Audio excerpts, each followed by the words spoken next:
सध्याच्या माहिती तंत्रज्ञानाच्या युगामध्ये आणि धकाधकीच्या काळामध्ये आजची महिला सुरक्षित नसल्याचं दिसून आलं आहे. अनेक ठिकाणी महिलांवर अन्याय अत्याचार होताना दिसतायतच.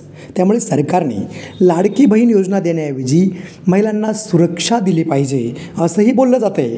आणि एका महिलेवर झालेला अत्याचार किती मोठा असू शकतो याची एक ज्वलंत आणि ताजी घटना मोहोळ तालुक्यात घडली आहे. मोहोळ तालुक्यामध्ये एका पीडित महिलेनं फिर्याद दिली आहे. पाटकुल येथील शिवाजी हायस्कूलमधील शिक्षक सुमित चंद्रकांत काळे याने त्या महिलेला लग्नाचं आमिष दाखवून वारंवार पैशाची मागणी केली आणि फसवणूक केली आणि पैसे मागितल्यावर जीवे मारण्याची धमकी दिली. त्यामुळे त्या पीडित महिलेने मोहोळ पोलीस ठाण्यात या शिक्षकाविरुद्ध फिर्याद दाखल केली आहे. आणि पोलिसांनीसुद्धा या महिलेवर होणारा अन्याय आणि अन्यायाला न्याय देण्याऐवजी पोलिसांनी त्या महिलेला तब्बल 13 तास न्यायासाठी झुंजवत ठेवले. यावरून या देशातील पोलीस नेमकं करतात काय असा प्रश्न उपस्थित केला जातो आहे.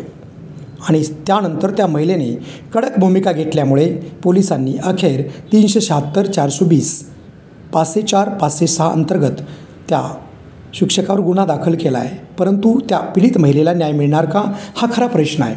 कारण आजपर्यंत पोलिसांनी त्या आरोपीलाच साथ दिली असल्याचं दिसून आलं आहे आणि तो आरोपी फरार आहे.